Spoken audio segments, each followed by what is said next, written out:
Okay, so the final thing I'll talk about today, which was a request, is just a little bit about codependency, and what that is and how that plays out, then how to get over it. Okay, so codependency is it's kind of like when you don't have a true sense of yourself. Like it often shows up in very destructive relationships, in addictive behaviors. It comes from like when typically a family of origin has placed the person under conditions where they don't feel they can express what we say is their authentic self, which is what we try to release and let out during therapy. And we say that they become a shame-based person. So, for example, someone might grow up feeling that they have to play the role of a caretaker in their family, so they look after someone, and that's how they get to feel loved. They abandon who they truly are, but play a role so they can fit in. We call that a shame-based role. So the person has been conditioned, so to speak, just to behave a certain way, and they behave a certain way for their survival, basically. So there's like a caretaker role, and maybe being a bit of a mascot, like playing a bit of a clown, sometimes playing like the hero. A lot that I've read and come across people. I think in the book by Steve Gurney called Lucky Legs, he talks about his family really playing the high achiever, which I guess really played out to his benefit in a way until he eventually had some injury, but it really played out in his career. So we call these things conditions of worth. It's growing up feeling like you have to be a certain way to be able to fit in.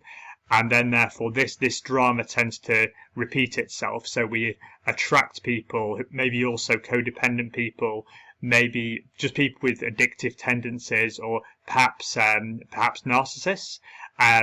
So whereas like we haven't been able to be our true selves, so we wrongly look for that in the other person. But this causes like a drama to repeat. And I guess what we ultimately get to is a stage whereas when we realise this really isn't helpful, it's causing our lives to become just to become dysfunctional and not work well. I guess that's when people like turn to therapy, then try and get back to the original source, and I guess stop the drama replaying anymore. Sorry, the fly came back to me twice then. Okay, so it's important to recognise with codependency, we all have some degree of codependency, and there was some study that said something like 96% of people had some levels of codependency. So unless you're really deeply enlightened, or like the Dalai Lama, for example, you would always have some kind of things, and I guess we can just always work to get over these by reflecting if we're behaving in a manipulative way, or if we're noticing people are treading on us in a way we don't want them to. So we can always reflect and work to, I guess, set ourselves freer from codependency. But I guess when it becomes a real issue is when it's really, creating destructive relationships and really having this negative impact on our lives.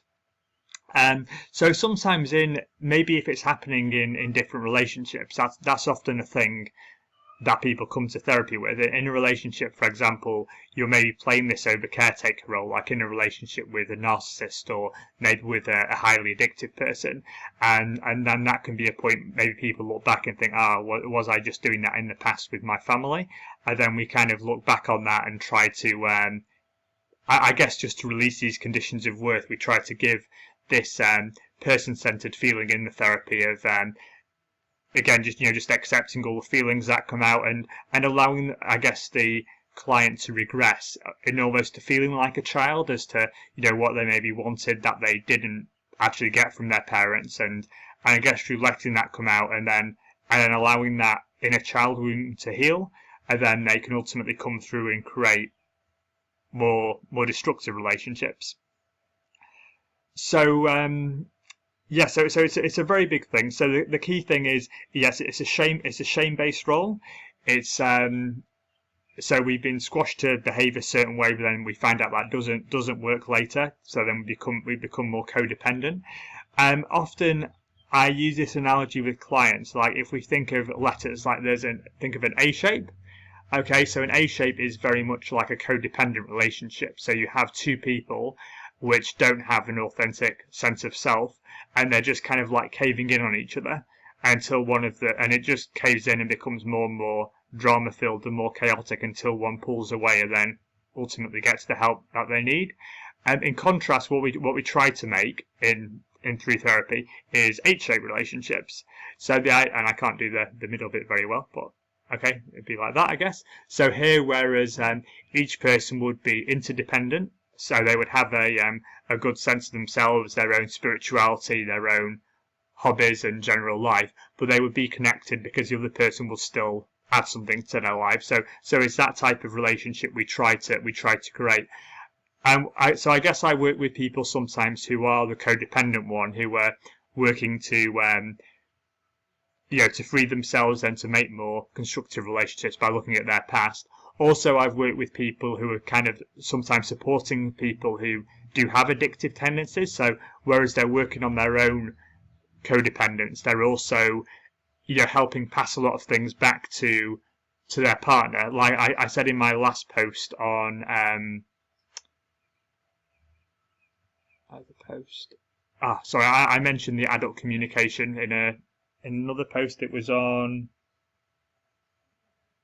the anger management post about the parent adult child. So a lot of the times then I work with clients to help them, I guess, really assume this adult role and really just keep passing back and then noticing what's about them and what is about their partner, and then that's kind of encouraging their partner to get the support they need and allowing, I guess, clients I've seen to go through a path of being the supportive partner, but not being dragged into these A-shaped relationships, which ultimately don't do anyone any good. So so codependency is a big thing. It's something that's just often worked within therapy. People will very often have some degrees of this, and I guess the key is just to keep going back to noticing where these things came from, just trying to heal and release your true self, then to make more constructive relationships which work for you with people who enhance you, and at least if you are supporting people, that's all fine, but making sure it is really just in pockets. You're not becoming a shame based role. That people are really adding something to your life. And there's a couple of books around this I'd particularly recommend. The first is called Set Yourself Free by Shirley Smith. And when I first became interested in therapy, this is one of the first books I read, and it's really great. And that talks about her journey. And this was I think she's an she's an American lady, I think, but she had this sense of not really knowing who she was. She had a family and quite a successful business and stuff, but really had quite a lot of addictive behaviours. And then I think she came to therapy, then did a load of releasing and work with dysfunctional family. There's a lot of exercises looking back at family roles and how to break free of them, and how shame really plays into this. So she very much went on her kind of journey, and she refers a bit to 12-step programs as well, and that links a lot with Carl Jung, one of my favourite therapists. I'm not sure how much I'm into that part of the book, but I just think her principles of this breaking free and how she found her true self is really good and really quite inspiring. So that's very useful. There's also one really going into the shame thing more. It's called Healing the Shame That Binds You by John Bradshaw. Now, John Bradshaw is actually an alcoholic, and he recovered, and all his thing is talking about how getting to a sense of healthy shame is just really desirable and really positive spiritually. So he talks about, for example, toxic shame is this idea of I am a mistake, I do everything wrong, etc., etc. But healthy shame is this sense of I made a mistake, but I'm still okay. And a lot of that links in with the codependence, because a lot of time we work to heal this child part of ourselves. So maybe this part of us that was shamed originally and then went into these kind of roles for our own self-protection at the time, which doesn't work. So I guess we're looking back to that, and then just to get to this really innate, innocent child sense of just freedom in our day-to-day lives. So his book's very good as well. And the idea of shame, it's a really big emotion that we could probably do another session purely about. So it's quite a big one in terms of what narcissists are typically very shamed, but try to project that to shame other people. And again, with codependents who link in with narcissists, they would have some some degree of shame. So it's quite a big one to heal throughout therapy, and also very major in relation to codependence. Okay, so I hope that's maybe been helpful. Again, keep any feedback coming, and yeah, we'll look to move forward and answer some more questions in future sessions. Okay, thank you. Bye bye.